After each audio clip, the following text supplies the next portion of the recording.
nuestra mente, recuerdos de imágenes, de olores y aún de sonidos. Hoy te daremos 3 sonidos históricos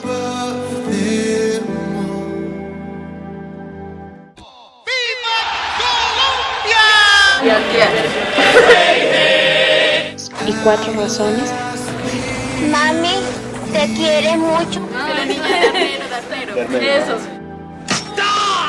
para que creas que este es el que más ha impactado tu vida, para que recuerdes que Dios te ama. Los gritos que escuchas son de Cristo, quien pagó por el pecado que te separaba de Él y te condenaba a la muerte.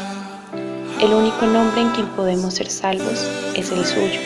Por eso te invito a que tomes tu decisión, arrepiéntete de tu pecado, cree en Él, pues este es el único evento histórico que cambiará eternamente tu vida. His grace